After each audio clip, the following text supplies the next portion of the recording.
May mga naiwan tayo na talaga namang iisipin kung saan eksakto naiwan. At kung hindi makita ay siguradong manghihinayang ka. May mga naiwan din tayo na minsan na iniisip natin na hayaan na lamang nang walang panghihinayang. Ikaw kapuso, ano ba ang mga nangyari sa buhay mo na binaliwala mo? At ang mga sobrang nanghihinayang ka? Dear Papa Dudut, ako po si Joanne, 30 years old at ang kwento ko po ay naganap lamang kamakailan. Mga 6 na buwan lang siguro ang nakalipas. Work from home lamang po ako kaya madalas na nasa unit lamang ako na talaga naman pong ini-enjoy ko. Dahil ang unit ko sa condo ay ang fruit of my labor. Pinapaganda ko po talaga ang unit ko. May isang kwarto syempre, toilet and bathroom. Open space po ang aking sala, kusina at dining area. Maluwag naman po ang espasyo pero mas gusto ko po na walang division para mas malaki po siyang tignan. Nilagyan ko din po ng maraming salamin at hindi po dahil sa banidoso ako kundi para lang po mas magmukhang malaki ang unit. Pero kasama na din po doon siguro ang pagiging banidoso ko kasi walang oras na mapadaan ako sa mga salamin na hindi ko tinitingnan ang sarili ko. Maganda naman po ako. Ewan ko nga ba kung bakit ako niloko ng ex-boyfriend ko na si Eli. Si Eli po ang tinutukoy ko. Kaedad ko siya at boyfriend ko ng 12 taon. Papa Dudut, siya po ang una at huli kong boyfriend. Sinasabi ko pong huli dahil wala pa naman po akong naging boyfriend sa 3 taon na magkahiwalay kami. Wala pa din po sa isipan ko ang magkaroon uli ng relasyon dahil kahit 3 taon na ay parang kahapon lang nangyari ang hiwalayan. Dahil masakit pa din kapag naiisip ko siya. Lahat po talaga ay ginagawa ko para makalimutan siya. Pero minsan ay hindi ko talaga maiwasan na pumasok siya sa isipan ko. Galit po ako sa kanya kaya ayaw ko siyang makita kahit na kailan. Ang kwento ko po ay nangyari sa mismong kondo na aking nabili at tinitirhan. 6 na buwan ang nakakalipas. Nang makuha ko na ang unit na 2 taong kong hinintay. Matapos kong mabili ito ng pre-selling. Maganda ang kondo dahil kompleto ito sa mga amenities gaya ng gym, pool at may coffee shop, laundromat at convenience store sa ibaba. May ilang shop pa po pero ang 3 nabanggit ko ang pinaka-importante sa akin. Nang makuha ko po ang unit ay agad kong kinumpleto ang mga kulang na bayad para wala na akong masyadong problema. Pero mali pala ang akala ko dahil ang paglipat ko sa kondo na yon ay ang magiging problema ko. Hindi katulad ng lupa, pag bumili ka ay pwedeng makilala mo na agad ang mga katabi mong bahay o kung mauna ka ay makikilala mo kung sino ang bumili ng lupa sa tabi mo. Pero kapag bumili ka naman ng kondo na pre-selling ay hindi mo malalaman kung sino ba ang makakatabi ng unit mo. Yun po ang naging problema ko dahil ang nakatabi ko ay ang taong pinakasusumpa ko at yun nga po ay si Eli. Una kaming nagkita nang magpapalaundry sana ako sa ibaba, Papa Dudut.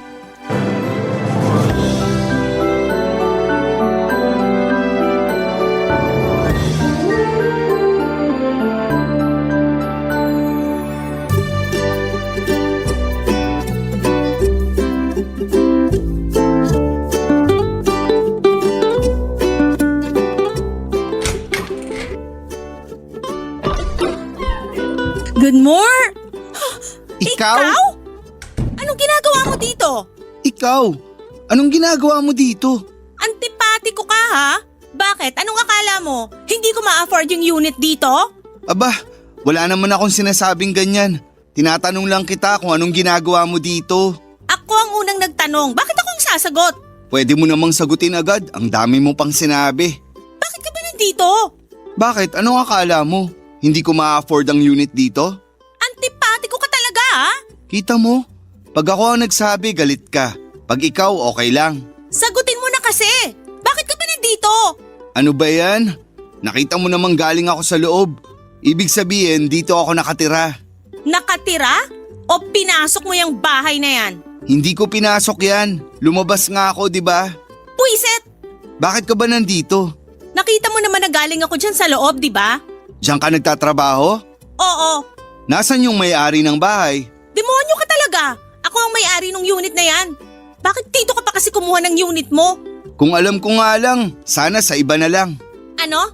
Nung kinuha mo ba yung unit mo, alam mo na ako ang makakatabi mo? Natural, hindi. Oh, yun naman pala eh. Ganon din ako. Kung alam ko lang talaga. Kaso nga, hindi. Wala kang pakialam. Thinking out loud lang ako. Init ng ulo. Ano? Ano? Anong ano? Anong sinasabi mo? Anong sinasabi ko? Ikaw ang lakas mong mambuisit talaga, ha? Saan naman galing yan? Buisit! Nakakahiya ka naman. Nagsisisigaw ka dito. Bakit? Wala namang tao, ah. Ako? Tao ka ba? Kung hindi ako tao, edi wala ngang tao dito. Ako lang. We, Ikaw buisit ka talaga. Bakit ba sa dinami-dami ng kondo na itinatayo, dito ka pa kumuha sa same floor? Sa katabi ko pang unit. gusto mo ba ibalik ko sa'yo uli ang tanong mo? Bakit ba hindi ka nalang sumagot? Kasi nga, hindi ko naman alam na ikaw ang katabi kong unit sa parehong floor. Kunyari ka pa. Stalker ka talaga. Wow ah! Anong wow? Unang-una, hindi ako stalker. Pangalawa, kung magiging stalker man ako, mamimili na ako. Sinungaling ka. Inalam mo talaga kung saan ako titira. Joan naman, 3 taon na hindi ka pa makamove on? Nakamove on na nga ako. Oh, edi tigilan mo na yung selos mo. Kapal mo. Yuck! Talaga lang ha? Hi Elijah. Ilay na lang. Close ba tayo? Dati. Pwes hindi na ngayon. Edi para tahimik tayo, mag-close uli tayo. Kapal mo. Diyan ka nang buisit ka. Huwag kang susunod sa akin ha. Magpapalaba ako. Bakit ka nagpapaalam? Kapal mo. Papa Dudut, napakamalas ko naman. Pwede ko namang makita si Lynette, yung kaaway ko nung high school. Bakit si Eli pa? Napakahirap iwasan ni Eli dahil nga po sa nasa iisang floor kami at magkatabi pa kami ng mga unit. Pero susubukan ko pong gawa ng paraan. Ayoko po talagang makita ang pagmumukha niya, Papa Dudut. May kwento ko lang kung bakit ako galit na galit sa kanya. Sinayang niya po kasi ang 12 taon na pagsasama namin. Nagplano na po talaga kaming magpakasal kung hindi niya lang sinira ang tiwala ko. Nabasa ko po sa cellphone niya na may iba siyang karelasyon bukod sa akin. Isang beses na naiwan niya ang cellphone niya at nung tumunog ito ay hindi ko sinasadyang mapatingin sa mensahe. Papadudot, kitang-kita ko po kung ano ang tawag niya sa kalaguyo niya. Ang nakalagay sa CP ay baby. Ang kapal ng mukha nila samantalang sa akin ang tawag ni Eli ay Joe. Tapos sa kalaguyo niya ay baby. Hindi man lang ako tinawag na honey o mahal, kahit be man lang. Tapos ang tawag niya doon sa kalaguyo niya, baby. Napindot ko po nang hindi sinasadya at nabasa ko ang mensahe na naghihintay ako dito sa pinag-usapan natin. Bilisan mo. Demanding pa yung babaeng yon. Bilisan daw ni Eli samantalang ako lagi kong pinagtitake ng time si Eli. Babasahin ko pa po sana yung ibang mensahe kaso biglang dumating itong si Eli at binuksan ang pintuan. Nagmamadaling kinuha ang CP niya at saka umalis. Pag uwi niya sa inuupahan namin noon ay hindi na niya ako inabutan. Nakitira na muna ako sa kaibigan ko at saka naghanap ng matitirhan ko ng solo. 3 taon ko siyang hindi nakita tapos isang araw, bigla na lang bumalandra sa harapan ko ang pagmumukha niya. Hindi nagbabago ang itsura niya, gwapo pa rin siya at napaisip na lamang ako, hindi siguro talaga nagbabago ang itsura ng isang demonyo. Kinabukasan para mawala ang gigil ko kay Eli ay nag-gym na lamang ako para pagpawisan at mapalitan ang pagkabanas ko. Sa Eli na yon, Papa Dudut.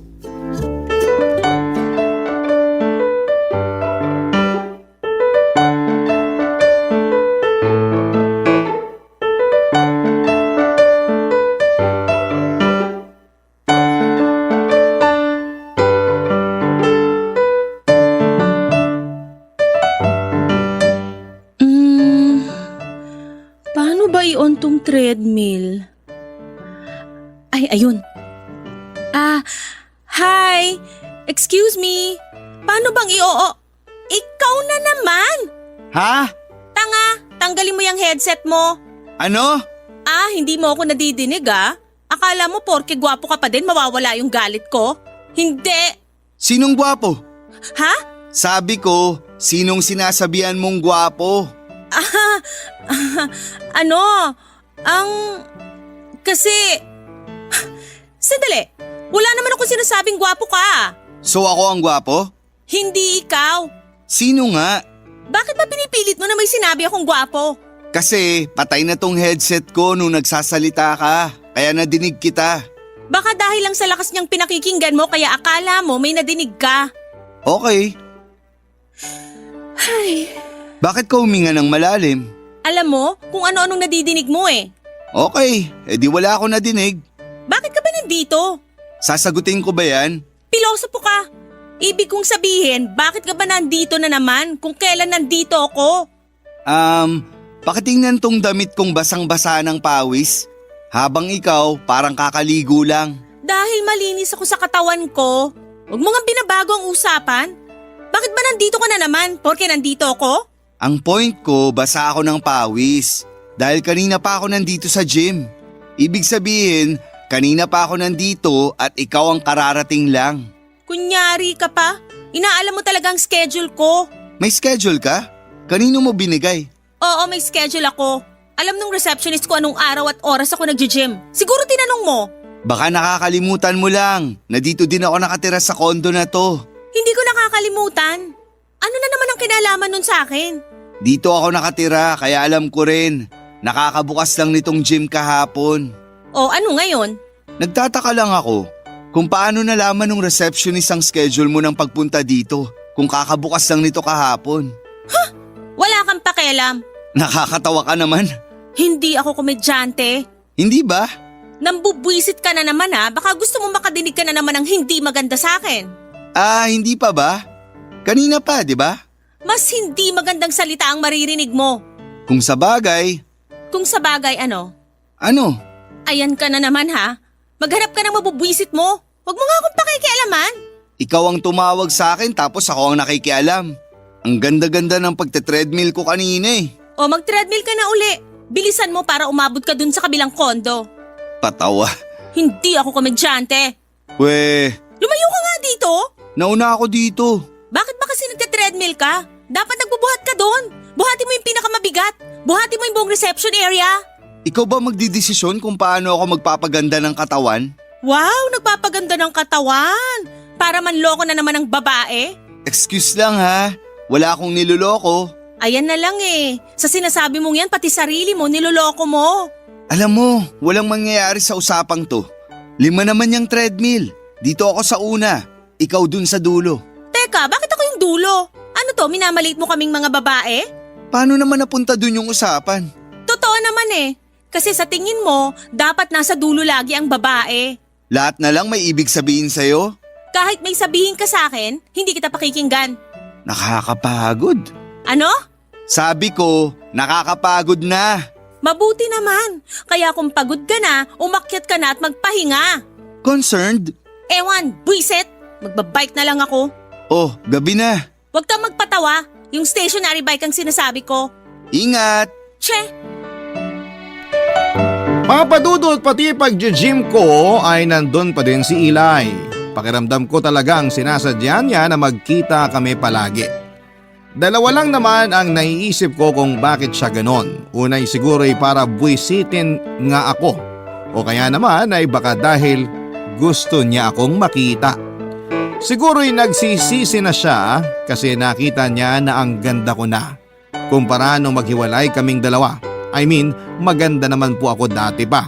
Mas gumanda lang sa ngayon. Anyway, tinawagan ko po yung ahente na nagbenta sa akin ng unit. Tinanong ko na kung may paraan ba na pwede akong mailipat ng unit at ibang floor. Sinabi lang sa akin na hindi daw pwede yon. Kasi yun na ang kontrata at isa pa ay puno na ang lahat ng units. Kung gusto ko daw ay maghintay ako na may maalis tapos ay bilhin ko yung mababakante. saka ko ibenta ang unit ko. Pwede naman yung suggestion niya, kaso'y papaano. Lahat kami halos kakalipat lang noon, alangan namang may aalis kagad. Nagtanong ako na kung may iba pa silang kondo na malapit lang sa paligid. Kasi gusto ko na ang lugar na yon, malapit kasi sa lahat. Sabi meron daw, kaya natuwa naman ako. Gagawin ko yung suggestion niya na bumili ng ibang unit at saka ko ibenta ang unit ko para may pambayad ako. Kaso sabi niya kakatapos lang daw ng groundbreaking nung isang araw. Di ganun din, 2 taon pa din ang hihintayin ko. Sabi niya na baka raw kayanin na maitayo sa loob ng 1.5 taon. Anong diferensya ng kalahating taon, 1 taon, mahigit pa rin akong magtitiis pag nagkataon, Papa Dudut. Bigla akong naisip, bakit ako ang aalis? Dapat si Eli ang umalis.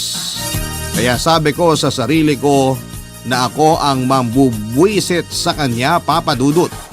Para siya na ang magkusang umalis sa kondo niya. Pero kailangan kong paghandaan ang mga naiisip kong plano ng panahong yon, Papa Dudut. Barangay Love Stories. Barangay Love Stories. Naghanda ako sa plano ko, ang Operation Itaboy ang Unggoy. Yun po talagang naisip ko. Kaya isang araw pagkatapos kong mag-gym, kahit kaka-grocery ko pa lamang ay buwaba kaagad ako sa convenience store at namakyaw ng mga madadagdag pa na makakain para sa weekend. Magkukulong ako habang binubuo ang plano ko. Maski pagpapadeliver ay hindi ko gagawin para hindi ko buksan ang pintuan. Kasi second day pa lamang ako na ang... Kaso nga lang second day ako na ang sumuko. Nakakabato sa loob ng unit. Ayoko din na kasing sumilip sa veranda at baka magkataon na sumilip din itong si Eli sa veranda niya na katabi lang ng sa akin. Kaya ayon, lumabas na din ako ng unit at naglakad papunta sa may rooftop. May parang maliit na parke kasi sa rooftop ng condo building. Salamat naman at wala si Eli doon kaya nakapagpahangin ako ng maluwag. Pakiramdam ko kasi ang sikip ng mundo pag nakikita ko si Eli. Matapos sa rooftop ay nagkape ako sa ibaba. Wala din po si Eli. Sumilip ako sa gym at wala rin doon si Eli. Naisip ko na nananadya kaya siya na porke hindi ako pumunta sa mga lugar na yon ay hindi rin siya nagpupunta. Pero 2 araw ang lumipas ay hindi ko pa rin nakita si Eli. Minsan ay nilakasan ko ang loob ko. Itinapat ko sa pinto niya ang tenga ko at pinakinggan kung nasa unit nga ba niya itong si Eli. Kasi wala akong madinig. Napaisip ako kung nasaan na nga ba siya. Kahit naman buwisit ako sa kanya ay ayaw ko naman na mapahamak siya, Papa Dudut.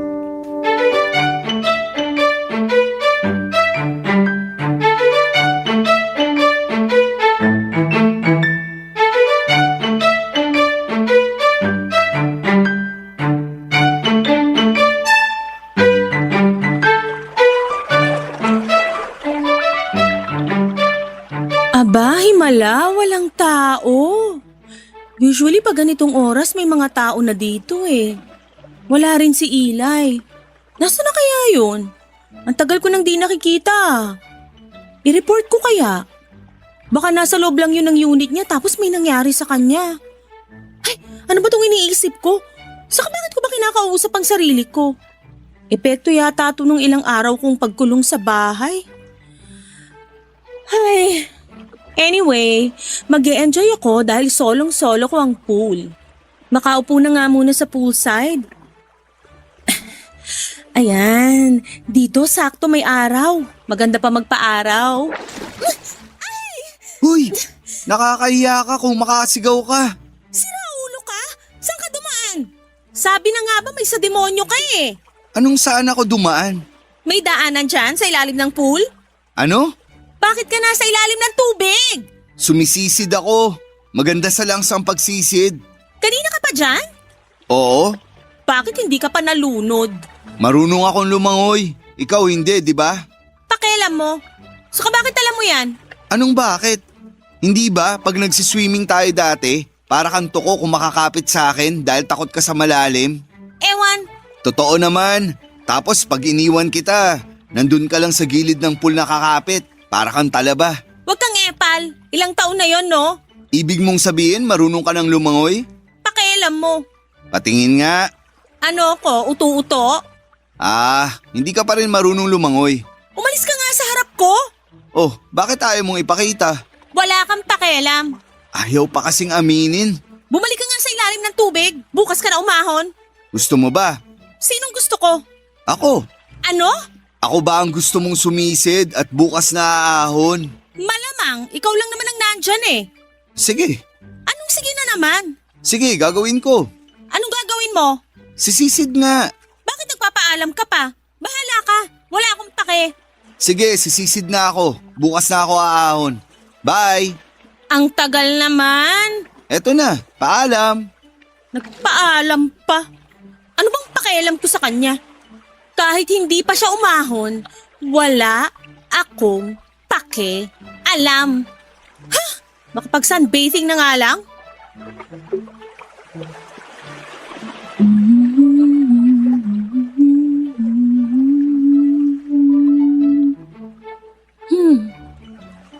Teka, ilang minuto na. Hindi pa rin umaahon yung unggoy.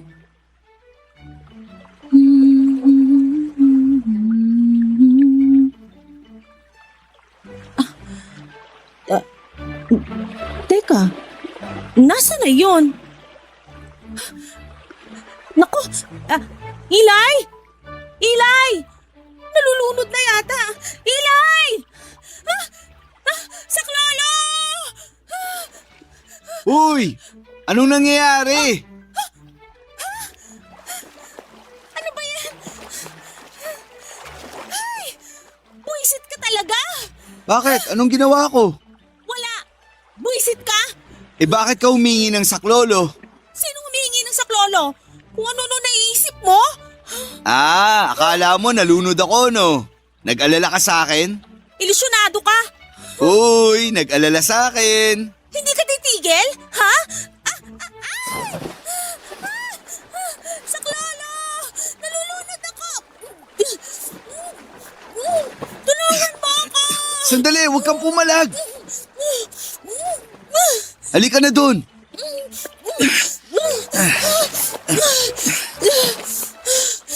Ayan. Hayop ka! Nakita mong nalulunod ako! Hindi ka kagad sumaklolo! Kailangan pa kitang tawagin! 5'6" ka, di ba? 4 feet lang yung binagsakan mo. May 1 feet 6 inches ka pa. Paano ka malulunod? Saka akala ko ba marunong ka ng lumangoy? Wala kang pakialam! Diyan ka na!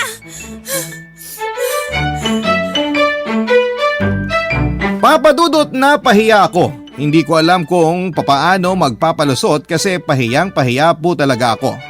Nalaman ni Eli na hindi pa rin ako marunong lumangoy at isa pa ay baka nadinig niya na nag-aalala ako noong akala ko ay nasa ilalim siya ng tubig. Baka kung anong isipin noon. Nabanggit ko na ang plano, ako sana ang mambubuisit sa kanya pero bakit mas nabubuisit ako? Malay ko po bang mababaw lang pala ang binagsakan ko? Nagpanik po kasi ako. Gusto ko pa namang lumusong sa pool noong araw na yon kaso'y napahiya nga po ako. Habang nasa banyo ay napaisip tuloy ako na bumili na lamang ng bathtub para doon na lamang ako lulubog sa tubig pag gusto ko. Safe pa pag ganon kasi hindi ako malulunod. Ang tagal kong pinagplanuhan kung paano ko siya buibwisitin mas ako pang nabuisit. Sa sobrang pahiya ko ng oras na yon ay parang nilamig ang buong katawan ko. Dahil doon ay naligo ako ng hot water at naisip kong magkape. Kaso'y wala na pala akong kape. Kapeng-kape na ako kaya napilitan akong bumili sa convenience store sa ibaba. Pagbukas ko ng pinto, tiningnan ko muna ang paligid kung nandun si Eli. Sakto na wala siya kaya ayon, agad akong tumakbo sa elevator at bumaba na. Papuntang convenience store ay nadaanan ko ang coffee shop kaya naisip kong doon na magkape. Pagkatapos, bibili na lamang ako ng grocery matapos kong mananghalian. Mas marami pang choices ng kape sa grocery kesa sa convenience store. Hindi ko akalain na may mangyayari sa aking simpleng pagkakape ng mga oras na yon, Papa Dudut.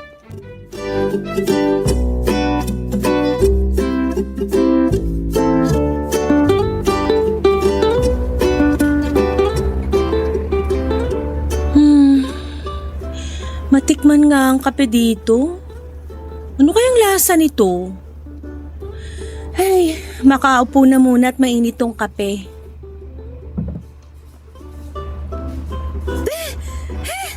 Grabe naman ang init sobra nitong kape. Parang kinabukasan pa pwedeng mainom. Hipan ko nga. Ay, ikaw na naman? Grabe ah. Ang laki nitong kondo pero nahahanap mo pa rin ako. Anong nahahanap? Kapal ng mukha mo? Bakit nalaman mo na nandito ako sa coffee shop? Kung alam ko lang na nandito ka sa coffee shop na to, sana sa ibang coffee shop na lang ako pumunta. Kaso nga, nandito ako at nandito ka rin. Bakit ba dito ka pa nagkakape? Wala ka bang kape sa unit mo? Bakit inaalam mo? Sira ulo, hindi ko inaalam. Sinasabihan kita na bakit kailangan mo pang dito magkape. Bakit naman hindi? Ay, ano bang sumpa to? Ano yun? Wala. Lilipat na lang ako ng upuan. Oh, bakit ka umupo uli? Walang bakante. Oh, pwes, diyan ka na. Hindi naman ako madamot. Natural, bakit may pagdadamot ang mupo ako dito? Sa'yo ba tong coffee shop? Actually, nag-i-inquire ako na baka pwede kong bilhin tong buong coffee shop. Hambog! Huwag kang mag-alala.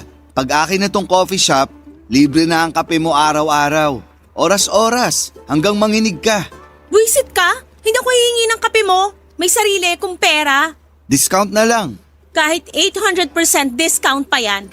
Ayoko. Sige, ikaw rin. Talaga? Okay, sige, toast na lang tayo. Toast mo mukha mo. Parang bata naman to. Bata pa talaga ako, no? Okay. Marami ka bang nainom? Nakita mo nang hindi ko pa nahihigop at mainit? Palibasa ikaw, punong-puno ng kalyo yung bibig mo kaya hindi ka napapaso. Daming sinabi ah. Pasikat ka kasi. May masabi ka lang. Tinatanong ko lang naman kung marami kang nainom. Hindi pa nga ako nakakahigop, oh. Hindi naman yung kape ang tinatanong ko. Ano? Yung tubig sa pool. Marami ka bang nainom kanina? Bastos ka talaga! Hindi magandang biro yan, ha? Muntik na akong mamatay. Nakakatawa naman yun. Biruin mo ilalagay sa puntod mo. Nalunod sa 4 feet na pool. Demonyo ka talaga! Pati yan ginagawa mong biro. Pero may nainom kang ang tubig sa pool. Wala kang pakialam. Sana lang wala. Kasi umihi ako sa pool eh. Baboy ka talaga! Yuck! Biro lang. Bakit ko naman gagawin yun? Kasi nga baboy ka! Hindi ako baboy ah. Sira ulo! Biro lang. Tigilan mo ako, ha? Okay, tahimik na ako. Change topic na. Anong change topic? Bakit? Sino may sabi na kakausapin kita? Hindi mo ako kakausapin? Kahit kailan. Kahit may tanong ako, hindi mo ako sasagutin? Hindi. Sinagot mo ako. Alam mo, manahimik ka na lang dyan, ha? Uubusin ko lang tong kape ko at mag-grocery pa ako. Bigyan mo ako ng pagkakataon na enjoy tong kape ko. Doon ka humarap sa kabila. Bakit ako haharap dun? Andito yung mesa. Che!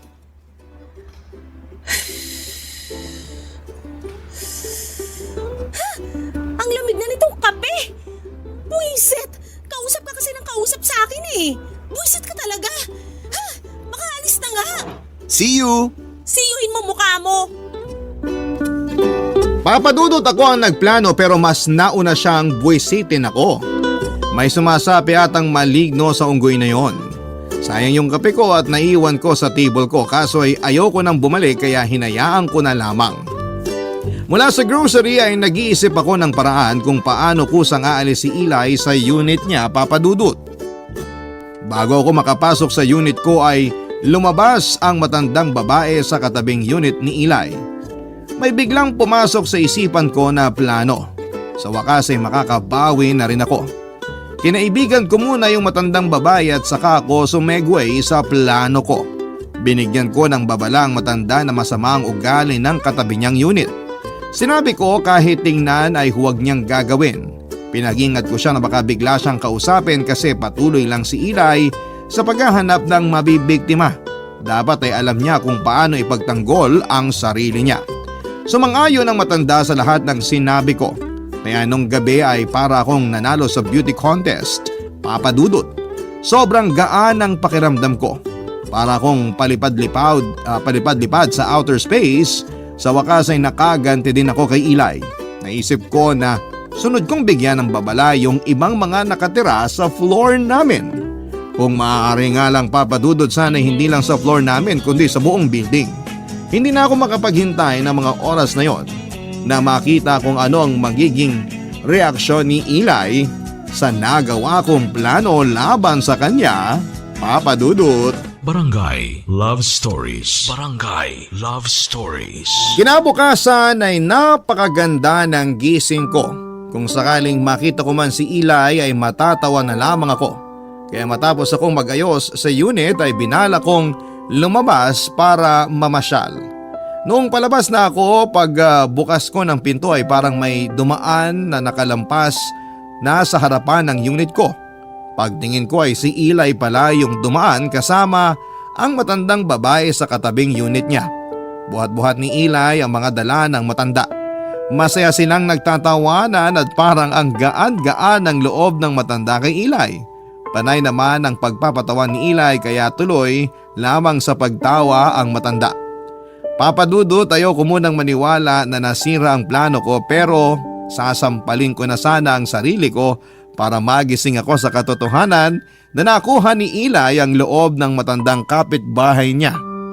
Nadinig ko na sinabi ng matanda kay Eli na hindi naman pala masama ang ugali niya gaya daw ng sinabi ko. Nang marinig ni Eli yon ay napalingon siya sa unit ko. Sa sobrang takot ko na makita niya akong nakasilip ay naisarado ko ng malakas ang pintuan ko na siguradong umalingaw-ngaw ang ingay sa buong hallway. Papadudot na sira na naman ang plano ko.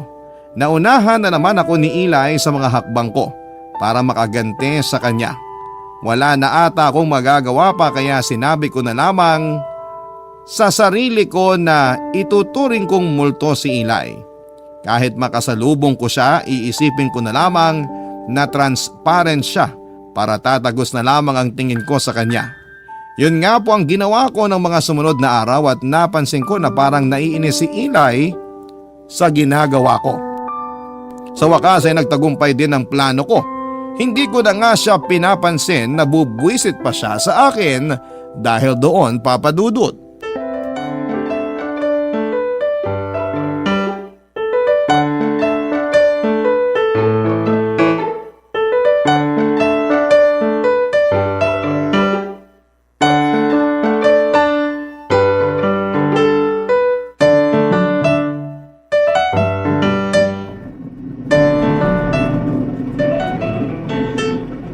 Parang ang bagal nitong elevator ngayon.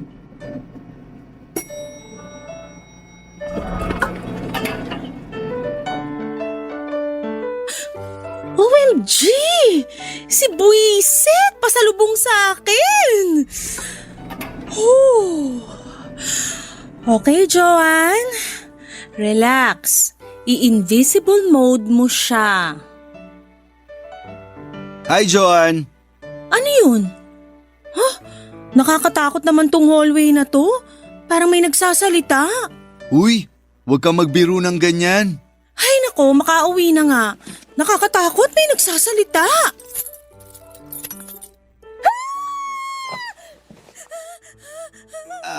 Okay na, Joanne. May ilaw na. Ha? May ilaw na. Pwede ka nang bumitaw sa pagkakayakap mo sa akin. Bastos ka talaga? Ha? Bakit naman ako naging bastos? Bakit mo ako niyakap? Nakakatawa ka naman. Hindi ako nagbibiro. Hindi kita niyakap.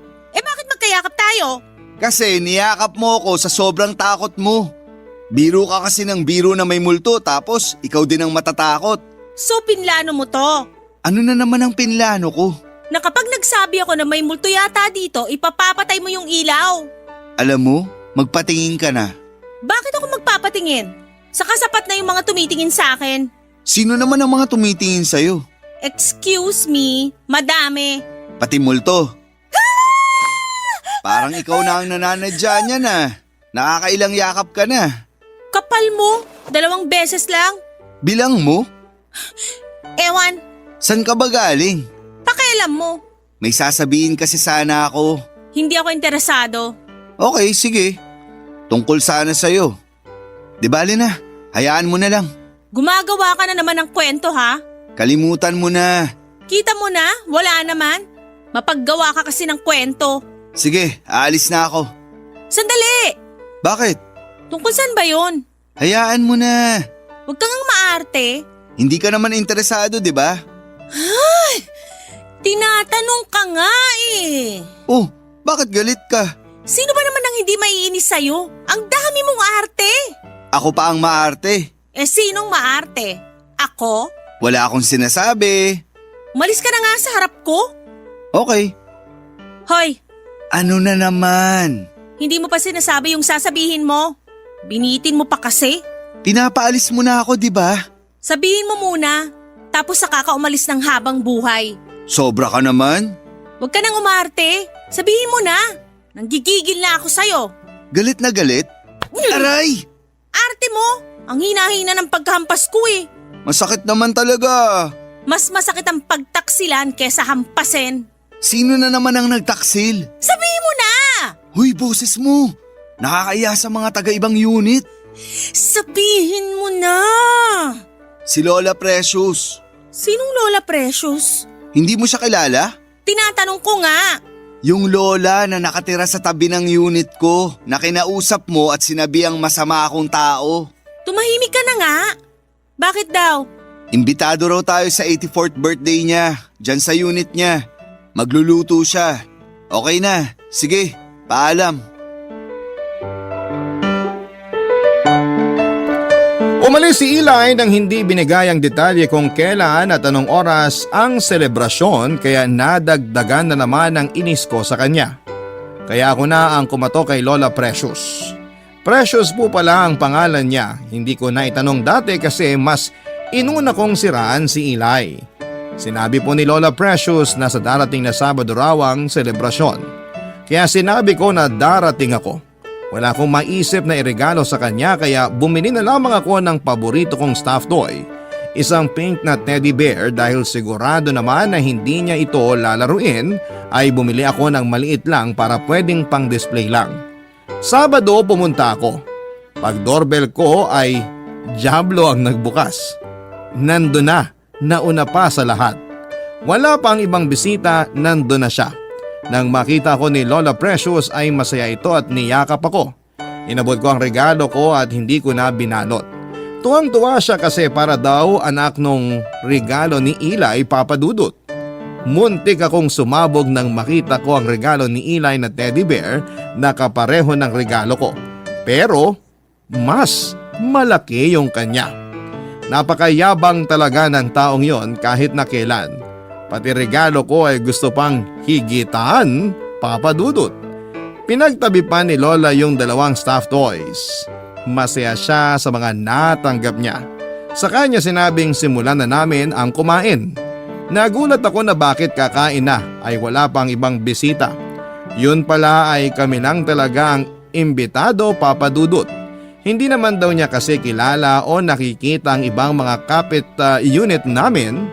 Kaya yung nakilala niya lang ang in-invite niya. Medyo awkward sa pakiramdam kasi 3 lamang kami doon pero para naman kay Lola ang tanghaling yon. Kaya tiniis ko na makasama ang Diablo. Saka nagkwento si Lola sa mga bagay na naikwento sa kanya ni Eli tungkol sa aming 2 dati. Pulang-pula sa hiya si Eli at bago natapos ang tanghalian ay umalis kaagad si Eli dahil may meeting daw siya. Kami na lamang ni Lola Precious ang naiwan. Sinamantala ni Lola ang pagkakataon na yon. Bigla niyang sinabi sa akin na mahal pa rin daw ako ni Eli at hindi raw nawala yon. Hindi rin daw totoo yung iniisip ko na nagtaksil si Eli dati. Buong magdamag akong hindi nakatulog sa mga sinabi ni Lola. Kinabukasan umaga noon, Papadudot, Inaabangan ko si Eli na buksan ang pinto ng unit niya at lumabas sa hallway. Nang buksan niya ang pinto ay nakita niya akong nasa hallway na tila hinihintay siya. Isasara na sana niya ang pinto noon, buti nahabol ko pa siya, Papa Dudut.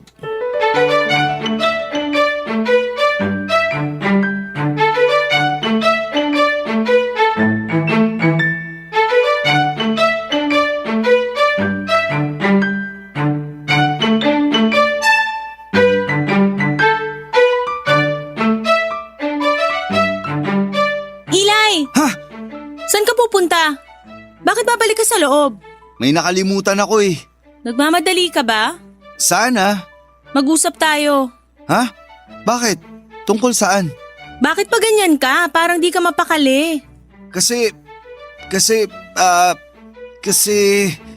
ano? May ano kasi. Alam mo, huminahon ka nga. Hindi ako galit. Ha? Oo, Hindi ka galit? hindi nga. Totoo ba yan o bumubelo ka lang? Totoo nga. Okay. Anong okay? Ha? I mean, okay na hindi ka galit. Kaya huminahon ka na. Okay na rin ako. Mabuti. Pwede na tayo mag-usap. Tungkol saan? Tungkol sa mga sinabi mo kay Lola Precious. Nako, wag mo nang intindihin yun. Nagbibiro lang yun. Seryoso siya. Sigurado ko dahil alam niya yung buong kwento. Pasensya ka na. Siya lang kasi ang nakausap ko eh. Pero hindi naman siguro ipagkakalat ni Lola Precious yun. Saka wala naman akong sinabing masama. Tumigil ka nga. Sorry. I mean, tumigil ka nga ng pagkaaligaga. Akala ko nakarelax ka na. Ha? Relax na ako. Gusto ko lang maging totoo ka sa lahat ng pag-uusapan natin. Oo. Nagtaksil ka ba sa akin o hindi? Kahit isipin, hindi ko ginawa yun. Bakit ba tayo napunta sa hiwalayan? Hiniwalayan mo ko. Hindi mo kasi ako kinausap para mas maliwanagan ka. Nagbuo ka agad ng konklusyon sa isip mo na nagtataksil ako. Masyado mo naman akong dinikdik. Sabi mo gusto mong maging totoo ako. Oo nga. Pero paano mo nalaman yung tungkol sa dahilan ko? Nakausap ko ang kaibigan mong si Chona. At sinabi niya na yun ang dahilan na sinabi mo. Kaya mo ako iniwan. Gusto ko lang sabihin sa'yo ngayon na si Baby ay Baby talaga ang pangalan. At hindi ko siya baby. Tsaka kaya kami magkikita dahil alahera siya. At sa kanya ako bibili ng wedding ring. Huwag kang magalit kay Chona. Nagkwento lang siya pero hindi ko siya napilit na sabihin sa akin kung nasan ka. Kasi hindi niya talaga alam kung nasan ako. Wala akong sinabihan. Gusto ko noon na madetach muna sa mga kakilala ko para walang alaala mo. Sobrang sama ng loob ko nun. 12 taon tayong magkasama tapos sa isang iglap kinaya mo akong iwan. Kung alam mo lang kung gaano ako nagdusa sa pakikipaghiwalay sa'yo. Na-realize ko na mali yung ginawa ko kasi mahal na mahal kita. Oo, tama ka nga. Mali ang gumawa ako ng konklusyon nang hindi ko inaalam ang totoo. Sa sobrang pagmamahal ko siguro kaya nasaktan ako at hindi na ako nag-isip. Hayaan mo na. Kalimutan mo na yon. Total, matagal naman na yun eh. Humihingi ako ng tawad sa'yo ngayon. Sana mapatawad mo ko. Matagal na kitang napatawad. Talaga? Ganun kita kamahal. Salamat. Nung nakita nga kita dito, natuwa ako. Kaso galit agad ang isinalubong mo sa akin. Pasensya ka na. Nabigla ako noong unang pagkikita natin eh. Dahil ayoko mapahiya kaya pinangatawanan ko na lang na galit pa din ako sa'yo. Ibig mo bang sabihin kahit inaaway mo ko, hindi ka naman talaga galit? Oo. Sabi ko nun mali ang ginawa ko pero matapos akong kausapin ni Lola Precious, napahiya ako. Kasi inulit ko pa din pala yung mga maling ginawa ko sa'yo dati. Okay na. Hayaan mo na. At least maliwanag na ang lahat. Sana lang napaaga ang pagtatayo nitong kondo para matagal nang naayos ang di natin pagkakaintindihan. Oo nga. Sana noon pa lang kapit unit na natin si Lola Precious. Para nakausap mo siya noon pa. Oo nga. So paano? Wala na tayong problema ha? Wala na. Ay, salamat naman. Oo, salamat naman. Sige, Mauna na ako. Sige, mag-ingat ka. Papa Dudut, sa wakas ay naayos na ang matagal ng pagkakamaling nagawa ko. Opo, aminado po ako na ako lang ang may kasalanan sa paghihiwalay naming dalawa. Mabait po talaga si Eli, sa 12 taong magkasama kami ay kilalang kilala ko siya. Wala siyang nagawang mali sa akin, kaya nga po napakasama ko nang magalit sa kanya nang hindi pinakikinggan ang sasabihin niya. 3 taong walang usap at hindi nagkita. 3 taon akong umiwas at nagtago. Inaamin ko po ang lahat ng pagkakamali ko, Papa Dudut, at umalis na po ako sa unit ko. Hindi na po ako doon nakatira at pinapaupahan ko na lamang po ang unit na yon. Sa ngayon, Papa Dudut, ay dito na ako nakatira sa unit ni Eli. Nagkaayos po kami at ngayon ay pinagpatuloy ang naudlot na pagsasama at pagmamahalan namin. Masaya kaming dalawa at nangakong pag-uusapan ang lahat at wala nang palalakihin pang mga alitan. Na sana'y huwag nang mangyari yon, yun naman po ay kung sakali lamang. Nagplano na rin po kami ng aming kasal at tuloy na po yun. At kasama sa aming pagpaplano ay ang aming magiging ninang na si Lola Precious. Halos araw-araw ay iniimbita namin si Lola Precious para sa amin po mananghalian para mapag-usapan namin ang mga magiging plano sa nalalapit na kasal namin. Salamat po, Papa Dudut, sa pagbasa ng aking masayang kwento. Salamat po sa Barangay Love Stories sa pagkakataon na ibinigay sa amin para may bahagi ang aming kwento sa inyong mga tagapakinig. Maraming salamat po sa inyo. Ang inyong forever kapuso at kabarangay, sa akin ni Nanay at hindi na naulit pa, Papa Dudut. Kaya ganoon na lang talaga ang bonding namin ni Nanay kasi buong buhay ko kami lang ang magkasama. Ayaw kong madapuan ni Nanay kahit sa langaw. Mas bubugawin niya ang langaw na dadapo sa akin kaysa sa tinda namin. Kumbagay ako po muna bago ang lahat para sa kanya. Yun po si Nanay. Mabait si Nanay pero pag medyo pakiramdam niyang naagrabyado ako ay nagiging masungit siya. Pero may isang babae sa palengke na hindi naman ako inaagrabyado pero kinakainisan niya. Ang babae pong sinasabi ko ay si Malaya. 24 years old siya noon, nagtitinda siya ng bottled water sa paligid ng palengke kaya kilalang kilala siya. Bukod doon ay tanyag din siya sa palengke dahil sa pagiging masyadong Miss Congeniality niya. Yun siguro ang dahilan kaya naiinis si Nanay sa kanya. Pinangatawanan ni Malaya ang pangalan niya kasi wala siyang pakialam. Gagawin niya ang gusto niya pero kahit na ganoon ay alam niya naman na dapat ay wala siyang masasagasaan. Mabait si Malaya at kilala siya sa palengke bilang babaeng bakla. Masaya siyang kausap at lahat ay natutuwa sa kanya at wala siyang na-offend. Kaya ewan kung bakit ang init ng dugo sa kanya ni Nanay. Nilalayo ako ni Nanay kay Malaya at laging sinasabi sa akin na iwasan ko daw siya dahil ramdam niya na kumikerengkeng ito sa akin. Ayaw pa akong magka-girlfriend ni Nanay pero mas ayaw niyang maging girlfriend ko si Malaya, Papa Dudut.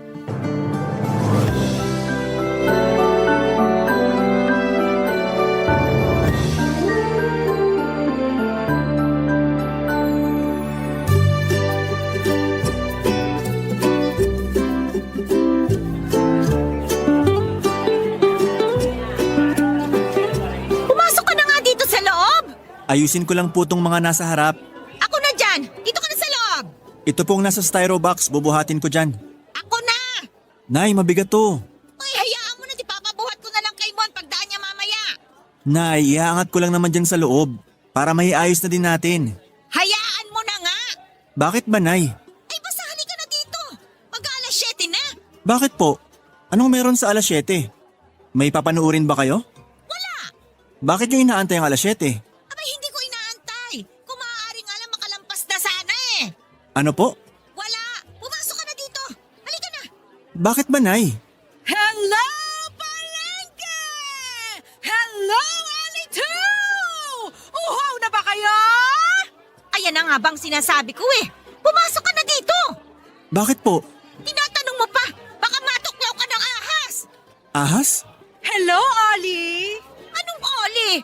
Orson ang pangalan ng anak ko. Tsaka tigilan mo nga siya ha. Marami siyang ginagawa. Parang wala naman po. Abay, mas marunong ka pa sa akin. Ako ang ina. Nanay naman? Anong nanay? Anak ba kita? Soon! Sun?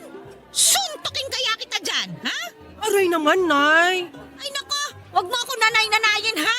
Sorry, Tay. Ano? Joke lang po.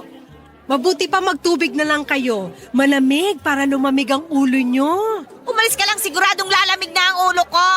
Grabe naman si Nanay. Hindi mo ako nanay ha? Aling aso nang itawag mo sa akin. Alis na nga ako. Bye, Ollie! Orson! Po, Ay hindi ikaw. Sinasabi ko dyan sa babaeng yan na Orson ang pangalan mo at hindi Oli. Umalis ka na nga, babae ka. Grabe talaga. Sige na nga. Bye! Ay, salamat. Nakalampas ng delubyo. pwede ko na po bang ipasok yung styro box? Wag na. Hahanapin ko na lang si Mon sa labas. Nandyan lang yon. Nay, isang box lang yan. Hayaan mo na nga. May ipapabuhat pa din naman ako kay Mon. Sandali lang ako.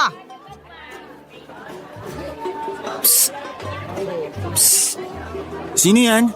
Ako! Ay, ano ka ba naman? Bakit ka nang gugulat? Saan ka nang galing? Diyan sa likod ng tago. Baka maabutan ka ni nanay. Matatagalan pa yun kasi nakita ko si Mon may hinatid. Syempre hahanapin niya yun. Kaya huwag kang mag-alala.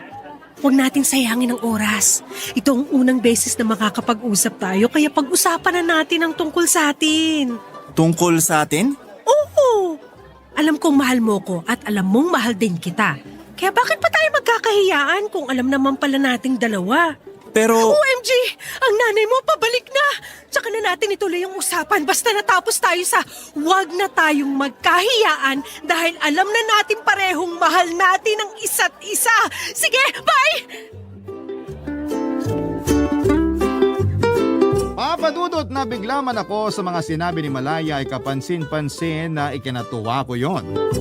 Kung masaya ako ay mas masaya si Malaya dahil napalaya niya mga salitang ang tagal na niyang gustong sabihin sa akin, Papadudot. Dahil ramdam din ni Malaya na mutual ang feelings namin sa isa't isa, ay mas napalakas pa noon ang loob niya para alamin ang lahat ng kailangan niyang malaman tungkol sa akin. Tulad na lamang ng schedule ni nanay, kung anong oras ito umaalis at kung anong oras bumabalik.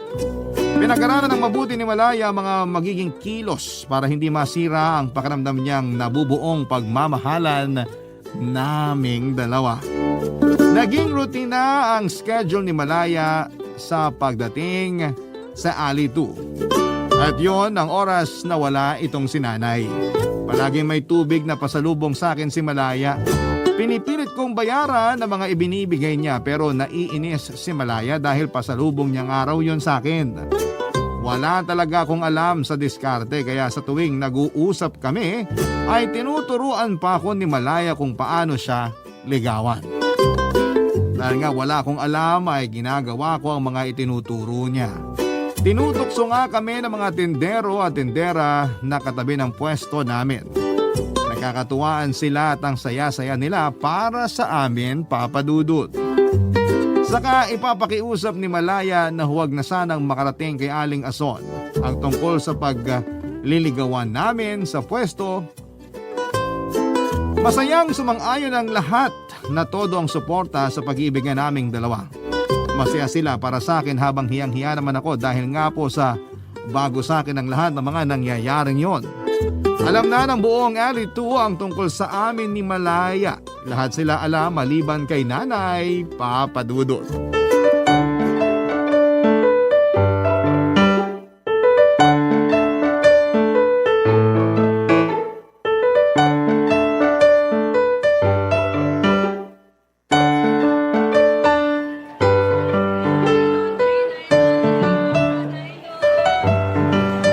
Hoy! po? Ano ka? Ano po? Yung itsura mo, oh. Bakit pa parang balisa ka? Hindi po. Kanina ka pa. Parang hindi ka mapakali. Hindi po. Baka akala nyo lang po yun. Hello, anak kita ano? Sa akin ka nang galing kaya ramdam ko ang nararamdaman mo. Nay naman, para sa kambal lang yung nagkakaramdaman. Aba, marunong ka na ng mga ganyang biro, ha? Pinapatawa lang kita, Nay. Hindi pa po ba kayo aalis? Ay, iniisip ko pa kung o-order ako ngayon o hindi na muna. Paubos na po ang mga manok natin. Yung baboy, konti na lang. Ganun ba? Opo. Ay, sige, mabutit sinabi mo. Sige, aalis na muna ako ha at mag-order ako para bukas ng umaga by deliver na. Sige, Nay. Ingat kayo. O bakit para nagmamadali ka? Pinag-ingat ko lang po kayo. Okay. Sige, alis na ako. Opo. Hindi mo man lang ba ako pag-iingatin? Po? Di po ba... anyway, sige po, ingat, Nay. Alis na ako ha? Ano ka ba? Nakakagulat ka naman? Yun nga yung point ng panggugulat. Saan ka ba galing? Dito, sa likod ng mga timba. Paano ka napunta dyan? Kanina pa ako rito. Kasi papunta na ako rito tapos gugulatin na sana kita. Tapos biglang tumayo ang nanay mo. Nandyan pa pala kaya napatago ako dito. Kanina ka pa dyan? Mga 30 minutes. Pasensya ka na, ah. Ang tagal umalis ni nanay eh. Oo nga eh. Akala ko nakaalis na. Mabuti pala umalis. Kundi hanggang mamaya ka pa dyan. Oo nga. Pero kalimutan na natin yun. Ganun talaga ang pag-ibig. Minsan may sakripisyo. Nahihiya na nga ako eh. Saan? Lagi na lang ikaw nagsasakripisyo. Ano ba? Huwag kang ganyan. Malaki din ang sakripisyo mo sa pagtatago sa nanay mo. Alam kong mahal mo siya pero naglilihim ka pa rin. Oo, pero hindi naman masama ang ginagawa natin eh. Ay, hindi! Hindi! Talagang Nay! hindi! Nay! Hindi kita anak! Tawag ng nanay! Nay naman, bakit niyo ako itinatakwil agad? Hindi ikaw! Siya ang hindi ko anak! Magiging! Magiging kulay talong ka kapag hindi mo tinigilan ang anak ko! Kung ano-anong kabulastugan ang tinuturo mo! Nay, hindi naman po. Kita mo? Harap-harapan na nagsisinungaling sa akin ang anak ko!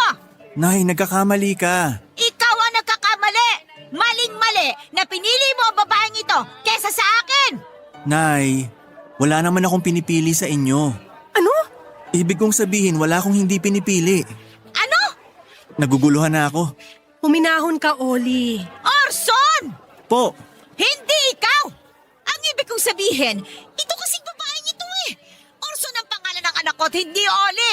Huwag mo nga siya matawag-tawag na Oli! Nay, tama na. Pinagtitinginan na po kayo. Oy, bakit ako pinipigilan mo? Ito babaeng ito ang pinagtitinginan eh, hindi naman ako!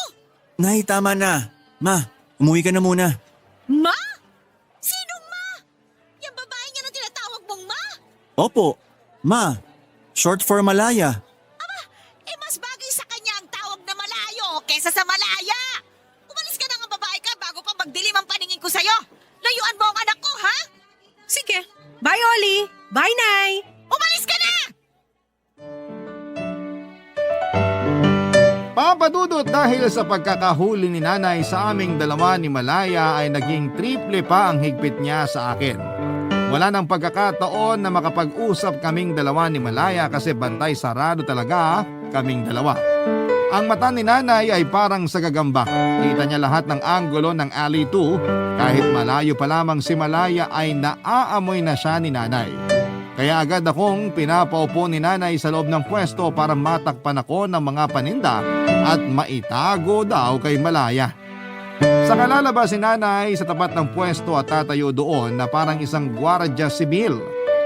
Kung nakakahiya lang ang titig ay nahiwa na si Malaya, o kung nakakahiwa lang ang titig ay siguradong nahiwa na si Malaya sa talim ng titig ni nanay sa kanya. Wala akong nagawa pero si Malaya hindi nawala ng pag-asa. Gagawin niya ang lahat para magkausap lamang kami.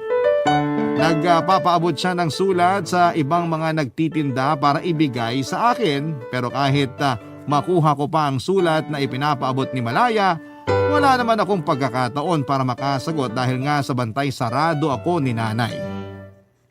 Hanggang sa dumating ang isang problema kay nanay Papadudot. Nagkagulo ang mga orders niya kaya kailangan niyang ayusin. Nang malaman ni Malaya yon ay natuwa siya, Papadudot, dahil yun na ang pagkakataon niya para makita at makausap niya ako, Papadudot. Barangay Love Stories. Barangay Love Stories. Nang araw na yon, Papadudot, ay maraming tinawagan si nanay. Nagtataka ako kung sino ang mga kausap niya sa telepono at parang nagmamadali pa ito. Nung hapon ay may mga dumating, sila pala yung mga taong tinawagan ni nanay. Hindi sila tinawagan para magbantay sa akin kundi sila ang mga magkakabit ng binili ni nanay. Umorder ng 4 na CCTV camera si nanay at pinakabit niya ito sa 4 na sulok ng pwesto namin sa palengke, kung saan ay makikita niya ang lahat ng nagaganap sa tindahan at sa buong alley too. Kitang-kita ang kasulok-sulukan ng pwesto namin, pati na mga kapit pwestong nagtitinda. May speaker pa ito para nakakausap niya raw ako kahit nawala siya. Itinimbre kaagad ito kay Malaya ng mga taga-kabilang pwesto. Sinabi nila na aalis si nanay pero tad-tad naman ng CCTV ang paligid namin. Kaya si Malaya ay agad na nag-isip ng paraan para makausap niya ako nang hindi nalalaman ni nanay. May maiisip si Malaya at kakaririn niya ito para lamang sa akin, Papa Dudut.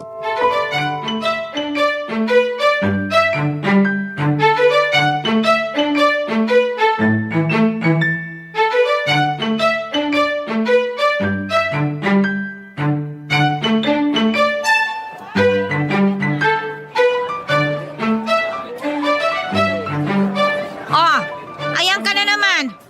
Po? Po? Nay naman? Nay naman. Bahala nga po kayo. Ano, marunong ka na magalit sa akin? Hindi naman po. Anong hindi naman?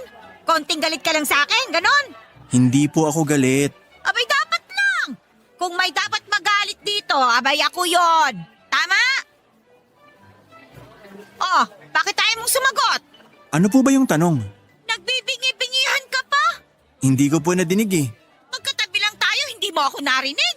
Ibig ko pong sabihin hindi ko naintindihan. Eh kasi nga, hindi mo iniintindi. Nay naman. Nay naman. Ayan na naman kayo eh. Oh, nagagalit ka nga sa akin. Hindi po.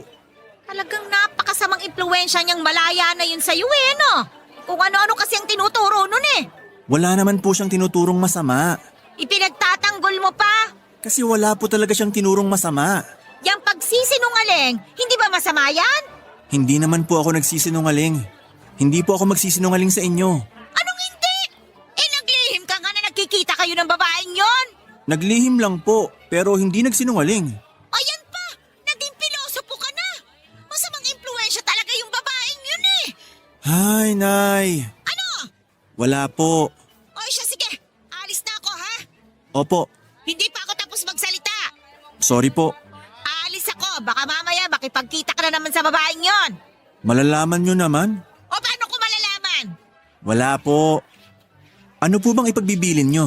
Isa lang, iwasan mo ang Malaya na yon. Opo. Oh, bakit labas sa ilong ang sagot mo? Mag-ingat po kayo. Oh, bakit nagmamadali ka? Akala ko aalis na kayo. Nagbibilin pa ako, oh. Sige po. Ano pa pong bilin nyo? Iwasan mo si Malaya, ha? Nasabi nyo na po yan. Pwes, inuulit ko. Iwasan mo si Malaya. Pangatlo na po yan. Oo, at uulit-ulitin ko pa. Iwasan mo si Malaya. Iwasan mo si Malaya. Iwasan mo si Malaya. Meron pa po? Oo, iwasan mo si Malaya. Yun lang. Sige na, alis na ako. Ingat po.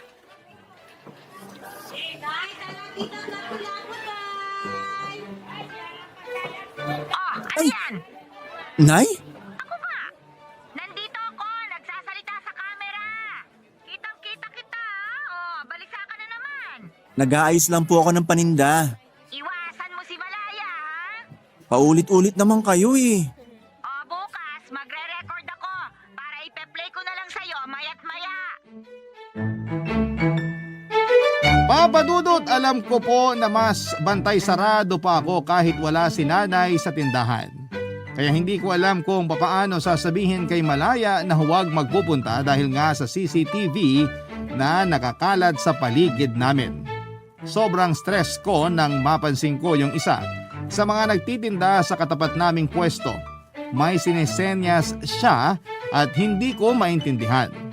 Habang nagsesenyasan ay nagulat na lamang kami nang biglang nagsalita si nanay sa camera. Kaya hindi alam ng ibang nagtitinda kung paano makikipag-usap sa akin nang hindi nalalaman ni nanay kasi nga ay nagmistulang mga mata ni nanay ang mga kamera. Kada senyas ng ibang tindero at tindera ay napapansin kaagad ni nanay kaya hindi nila masabi ng maayos sa akin ang mga gusto nilang sabihin. Pati sa mga kasamahan naming nagtitinda sa ali 2 ay walang tiwala si nanay. Kaya kahit malit na galaw ng lahat ay pinaghihinalaan niya kaagad. Kahit ang usapan mismo ng mga tindera na hindi naman tungkol sa akin o hindi naman ako ang pinag-uusapan ay pinaghihinalaan na kaagad ni nanay na baka raw may mga codes sila na ginagamit. Natatawang naiinis na lamang ang ibang mga tindera. Ang iba ay kakanta ng malakas para ma-distract si nanay sa panonood ng nagaganap sa palengke sa cellphone niya. Gusto lang pala akong sabihan ng mga kasamahan ko doon na nasabihan na nila si Malaya sa nangyayari sa pwesto namin at may plano na siyang gawin. Kahit may nakaabang na palang plano si Malaya ay hindi ko kaagad nalaman yon kasi nga ay hindi kami magkakaintindihan ng mga kasamahan kong nagtitinda sa palengke. Hindi sila makahanap ng tiyempo na masabi sa akin ang big plan ni Malaya dahil nga sa higpit ng pagbabantay ni Nanay Papadudut.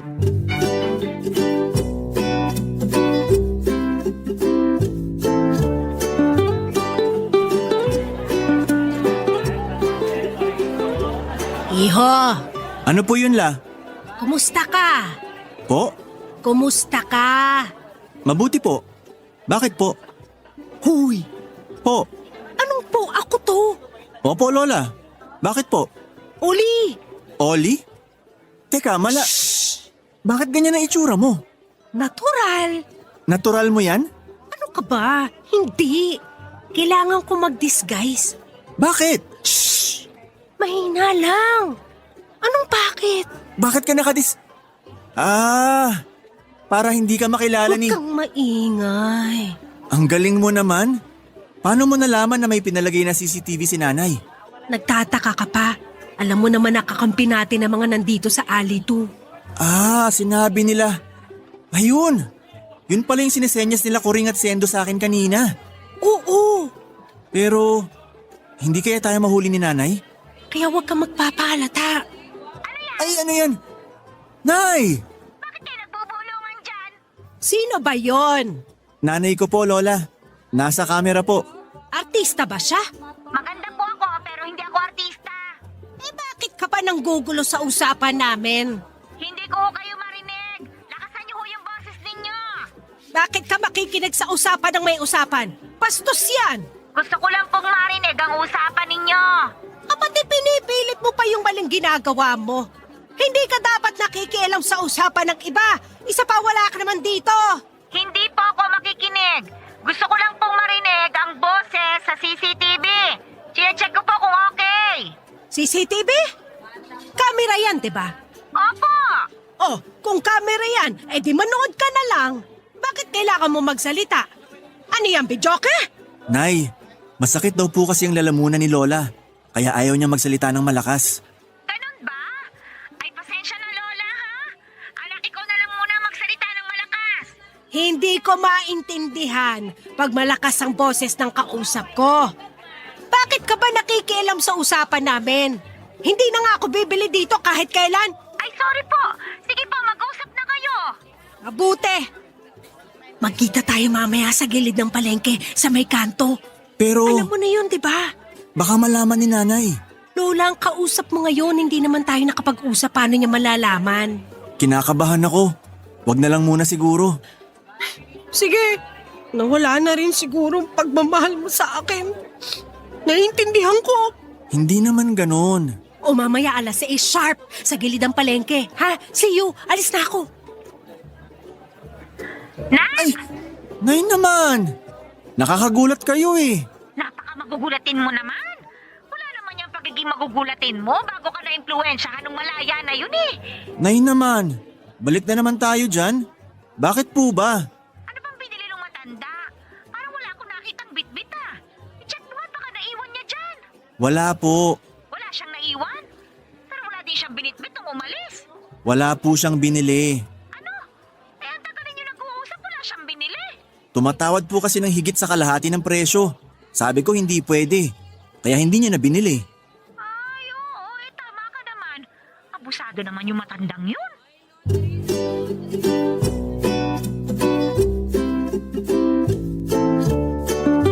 Papadudot nagtagumpay ang plano ni Malaya. Hindi siya nakilala at hindi siya nabosesa ni nanay.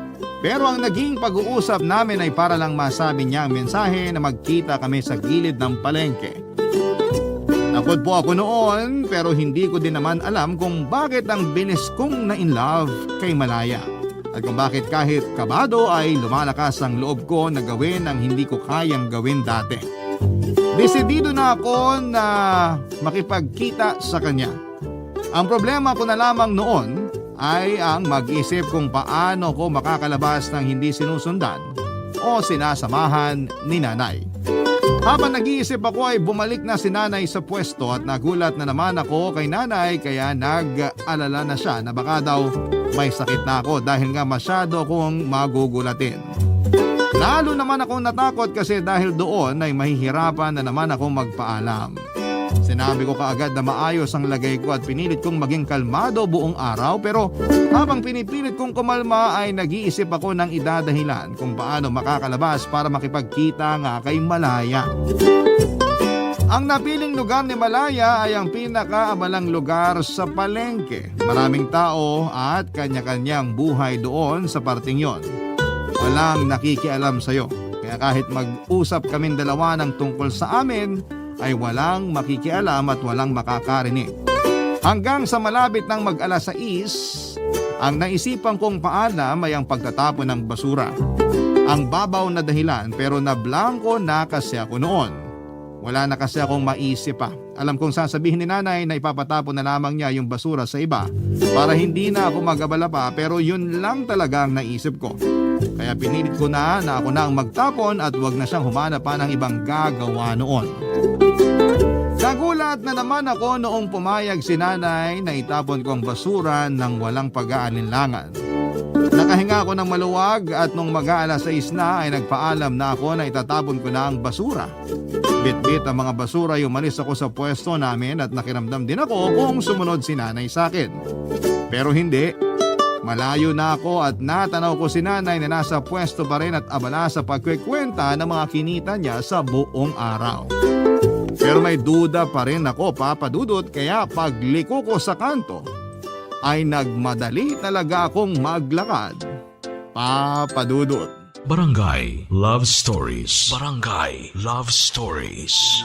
Halos tumakbo na ako sa sobrang kaba, Papadudot. Nalampasan ko pa nga yung basurahan kaya bumalik pa ako para itapon yung basurang bitbit ko. Saka ako muling nagmadali papunta kung saan kami magkikita ni Malaya. Sa gilid ng palengke sa lugar na usapan naming dalawa ay malayo pa lamang ay kita ko na si Malaya na nakangiti. Kahit masaya rin naman ako ay hindi ako makangiti ng tama dahil nga sa nararamdaman kong kaba, takot at pag-aalala.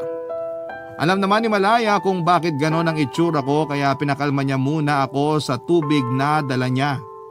Saka sinabi ni Malaya na huwag na akong mag-alala dahil kinausap na niya ang lahat ng nagtitinda sa Alley 2 na tawagan siya kaagad kung sakaling makita nilang susunod si nanay kung nasaan kami. Dahil kanina pa akong nandoon at wala pang tumatawag, ibig sabihin ay hindi sumunod si nanay kaya clear kami. Bahagyang naibsan ang kaba ko. Mag-uusap kaming dalawa kaso ay dahil nga sa dami ng tao sa paligid ay hindi kami magkaintindihan dahil sa ingay. Tapos may mga kumakausap pa sa amin lalo na kay Malaya kasi nga ay napa-miss congeniality niya sa palengke. May mga pagkakataon naman na may bibili ng tubig sa kanya. Napilitang magaya si Malaya na lumipat kami ng pwesto. Doon daw kami sa hindi masyadong magulo sa likod ng palengke. Sa wakas ay tahimik at walang mangiistorbo sa amin. Sa wakas ay magkakausap na kami ng mas maayos. Papadudot.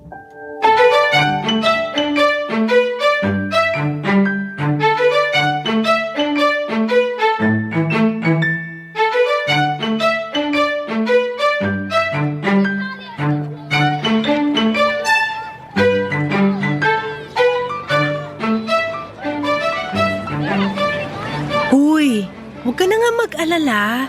Baka mahuli kasi tayo ni nanay. Ano bang kinakatakot mo? Hindi naman tayo gumagawa ng krimen at hindi naman pulis ang nanay mo. Pero kilala mo naman si nanay. Actually, hindi. Gusto ko talaga siya makilala, kaso ayaw niya makipag-usap. Ang ibig kong sabihin, kilala mo naman ang ugali niya kapag kausap kita. Bakit magalit sa akin ang nanay mo? Hindi lang naman sa'yo, kundi sa lahat na nagkakagusto sa akin. Pero iba yung higpit niya nung ako na eh. Paano mo nalaman? Ano ka ba? Alam mo naman ang palengke, parang magkakakilala lahat ng tao. Kaya pag may chismis, alam na agad ng lahat. Anong chismis? Yung tungkol dun sa dating nagtitinda ng bigas sa bungad, yung nagsara na. Si Monica? Oo, nabalitaan ko na kinausap ng nanay mo yun. Tapos ayun, sumuko agad. Weak siya, pero ako hindi. Salamat ha. Saan naman? Kasi kahit kung ano-ano lang sinasabi sa'yo ni nanay, hindi ka sumusuko. Hindi naman siya ang gusto ko maging boyfriend, kundi ikaw. Kahit na, hindi mo pa din ako sinukuan. Ilang babae na ba ang sumuko? Madami na. 15 pa lang ako nagsimula ng palayuin ni nanay ang mga nagkakagusto sa akin. Akala ko noon ganun talaga kasi nga 15 lang ako. Bata pa ako. Kaso nung mag-23 na ako, napansin ko ganun pa din si nanay. Parang iba na. Hayaan mo na yun. Kalimutan mo na. Naiisip ko lang naman. Okay lang na pinalayo sila. Kasi kung hindi, baka hindi tayo nagkalapit. Kung sa bagay, Hindi mo ba nasasabi sa nanay mo ang damdamin mo? hindi eh. Kasi palagi pagpasimula pa lang ako, parang alam na niya na doon pupunta ang usapan. Kaya ayun, agad niyang binabago ang usapan. Sad. Pero huwag ka mag-alala. May naisip na akong paraan para mabago ang isip ng nanay mo. Talaga? Oo naman! Ako pa ba? Ano yung naisip mo? Bago ko masabi yon, punta muna tayo sa first step. First step? Oo! Anong first step? Aba, kailangan muna maging opisyal na tayo na. Sagutin mo muna ako. Bakit ako ang sasagot sa'yo? Hindi ba dapat ikaw? Alam mo naman na oo ang isasagot ko, kaya ikaw ang gusto kong malaman ng diretso kung mahal mo rin ba ako. Ngayon lang ako nakaramdam ng pagmamahal at masayang pakiramdam. Hindi pa ba ako sa sayang nararamdaman ko? Nakakayak naman yun. Ay naku, ayoko umiyak. Happy moment to. So, I now pronounce and announce na officially mag-on na tayo. Akala ko nga noon pa eh. Ngayon ang formal. So anong dapat mong gawin? Ha? Ano ba? Siyempre, yakapin mo muna ako tsaka mo ko hahalikan. Ah, sige. Walang yaka! Nay? Napakasama mo talagang babae ka! Kung ano-anong itinuturo mo kalokohan sa anak ko! Nasa tamang edad na po siya. Nay, tara na po. Nasa tamang edad pero kinokontrol mo siya! Hindi po ako ang kumokontrol sa kanya. Magpapalusot ka pa eh! Eh sino kumokontrol sa kanya? Multo? Ayoko na lang po sa aking manggaling. Nay, tara na po. Sandali! Hindi pa ako tapos sa babaeng yan! Hoy! Ikaw ha? Layuan mo ang anak ko! Gaya po ng sinabi ko, nasa tamang edad na po siya, kaya hayaan niyo na siya magdesisyon para sa sarili niya. Nay, tara na. Umalis na tayo. Oh, narinig mo? Nakapag-desisyon na ang anak ko! Alis na kami! At iiwan ka na namin! Sorry ka! Magdusa ka dyan! Tara na anak!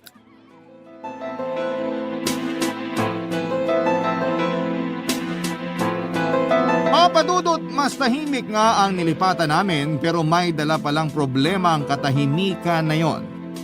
Dahil nga sa lumipat kami ng pwesto ay nawala sa isip ni Malaya na timbrihan ang mga tindera.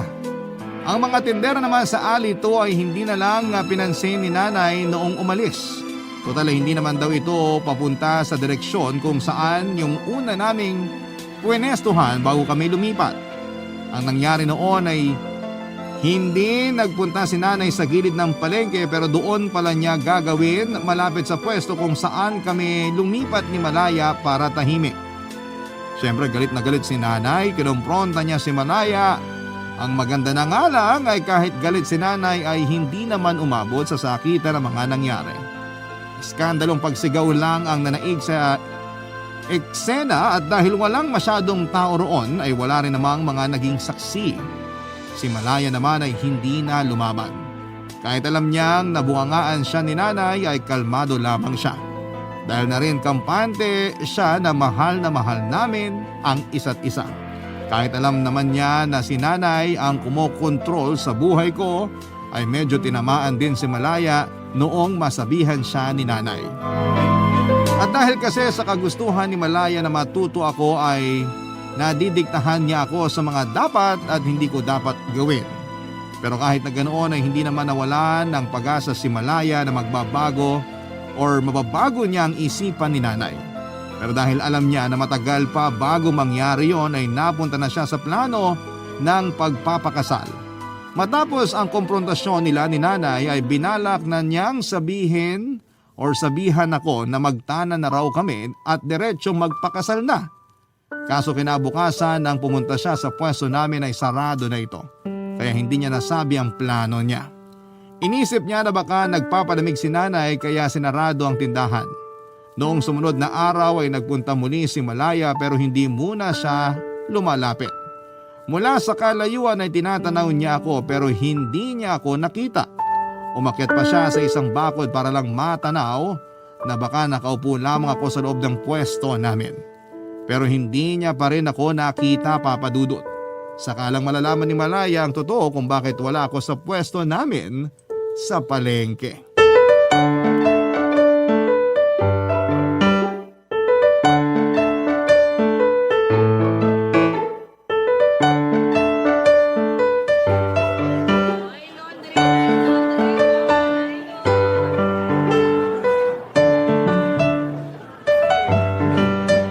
Hay nako, para akong nasa zoo. May giraffe na nagkakanta haba-haba ang leeg. Hello, Suke! Tubig kayo dyan! Patay mali siya. Pantawid uhaw! Kawawa. Ay, Aling Ason, nandiyan pala kayo. Ay, natural. Pwesto ko ito eh. Oo nga po eh. Tubig po. Mas kailangan mo yan. Bakit po?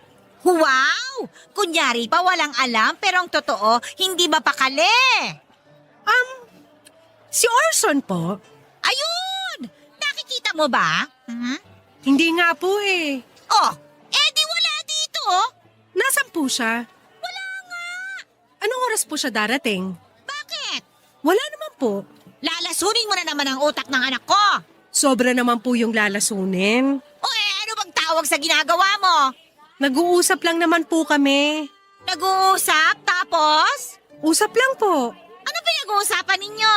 Gusto niyo po ba talagang malaman? O tatanong ko ba naman kung hindi? Didiretsuhin ko na po kayo ha. Tungkol po sa aming dalawa. Walang kayong dalawa. Mag-isa ka lang. Nay, Aling Ason naman. Ayaw na bang magkaapo? Hindi pa handa si Orson para magkaanak. Matanda na po siya. Matanda na naman din ako nung ipanganak ko siya. Kaya tama lang na tsaka na siya magkaanak. At kung mangyayari man yon, hindi sa'yo. Mahal po namin ang isa't isa. Tinakot mo lang siya. Inuto. Baka nga ginayuma mo pa eh. Kaya ayun, akala niya true love ka na. Parehas po akong lumaban. Gusto ko siya kaya nung nalaman niya na gusto ko siya, sa kanya sinabi na gusto niya ako. Inakit mo kasi siya.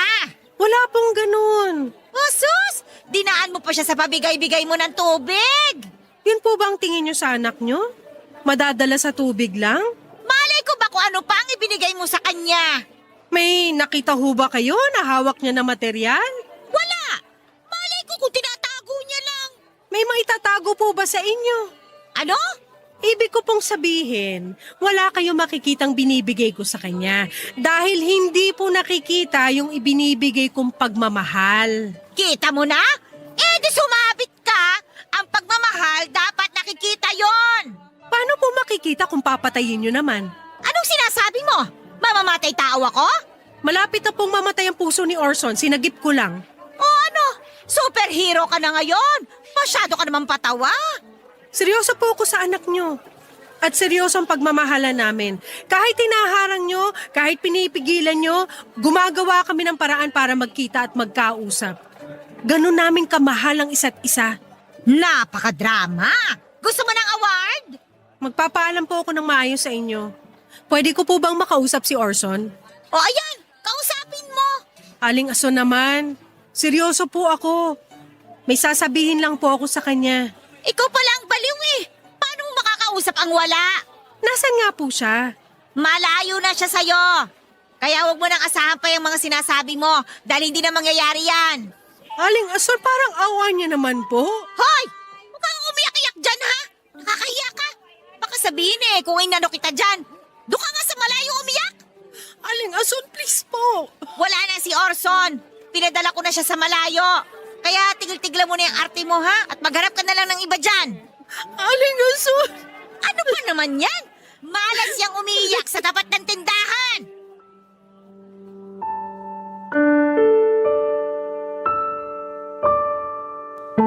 Grabe ang iyak ni Malaya noon, Papa Dudut. Hindi talaga tinabla ng awa si nanay at sobra ang pagtatago niya sa akin ng mga oras na yon. Ang hirap ng sitwasyon. Inakay na lamang ng ilang tindera sa alito si Malaya para ilabas ng palengke at doon siya dinamaya ng mga kaibigan namin. Nalaman ni Malaya kalaunan na pinadala talaga ako sa probinsya ni nanay. Hinatid ako ni nanay noong araw na nagsara ang tindahan at iniwan ako doon kina lolo at lola pagkahatid sa akin. Iniwan ako na parang bata para lang mailayo kay Malaya. Sobrang lungkot ni Malaya kahit alam na niya na nasa probinsya ako ay hindi naman niya alam kung saang probinsya. Nagmatigas talaga si nanay kahit nagmamakaawa na si Malaya ay hindi talaga niya ako itinuro. Sa probinsya naman ay nalaman nila lolo at lola ang totoong dahilan kung bakit ako iniwan ni nanay sa kanila. Nagulat sina lolo at lola sa kwento ko. Kinausap nila ako ng masinsinan at pinayuhan na sundin ang tinitibok ng puso ko at huwag ang desisyon ng iba para sa akin. Sinabi rin nila ang nabanggit ni Malaya sa akin dati na nasa tamang edad na ako at dapat ako na ang magdesisyon para sa sarili ko. Sa palengke naman ay bigla ring hindi na nagpakita si Malaya. Dumating ang punto na pati si nanay ay hinahanap na rin si Malaya pero hindi dahil nag-aalala siya, kundi para makasigurado lang na na-dispatch na din si Malaya gaya ng mga naunang babaeng nagkagusto sa akin. Naking gulat daw ni nanay noong malaman niya na nasa probinsya na rin si Malaya. Pero ang hindi alam ni nanay, sa probinsya namin nagpunta si Malaya. Nang iwan ako ni nanay kina lolo ay kinuha niya rin ang cellphone ko. Kaya wala akong kontak kahit kanino sa Maynila, lalo na kay Malaya. Pero isa sa mga kasamahan naming nagtitinda doon ay taga-probinsya namin. Tumawag siya kina lola para magtanong kung nandun ako at nang masigurado niya ay sa kanya pinakiusap sa akin si Malaya. Kaya ayun po, nakapunta si Malaya sa bahay ni lolo at lola sa probinsya sa tulong ng mga kaibigan naming tindera sa palengke. Hindi nga nagtagal ay nakarating din kay nanay ang balita na nasa probinsya namin si Malaya. Pagtawag ni nanay kina lolo at lola ay nagulat ito na nagpakasal na pala kaming dalawa. Pumayag kasi sina lolo at lola na magpakasal kami dahil nasa tamang edad ako. Naiyak si nanay sa balita pero siya pa ang pinagalitan ni lolo at lola. Pinagsabihan siya na mali ang ginagawa niya sa akin. Kalaunan ay natauhan din si nanay at wala na siyang nagawa kundi ang tanggapin na lamang ang nangyari dahil nga sa kasal na kami. Pero syempre kinakailangan pa rin namin kausapin si nanay. May tampo siya pero naiintindihan niya ang mga nangyari. Sa ngayon ay may anak na lalaki na kami ni Malaya, Papa Dudut. Kaya tuluyan na ring sumaya si Nanay Azon. 5 taon na ngayon ang anak namin na pinangalanan naming Oli. Mahal na mahal siya ni nanay at tanggap na rin niya si Malaya bilang anak.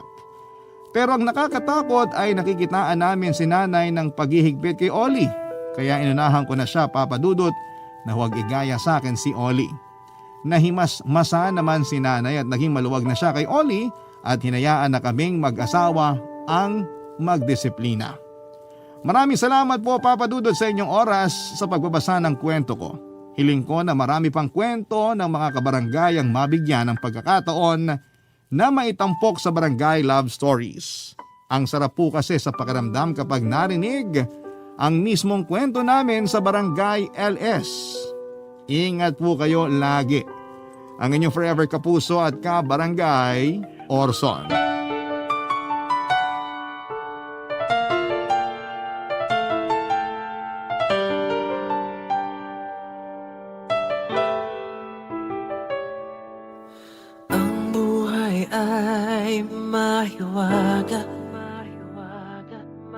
Laging may lungkot at saya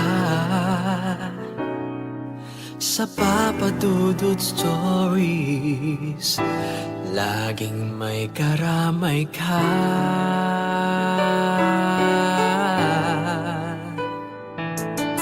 Mga problemang kay bigat, dito ay pakikinggan ka.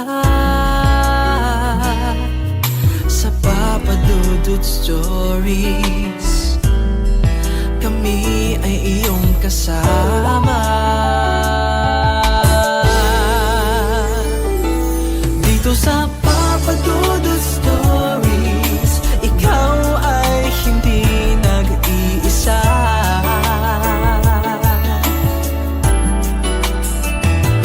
Dito sa Papa Dudut Stories, may nagmamahal sa'yo. Papa Dudut Stories, Papa Dudut Stories, Papa Dudut Stories.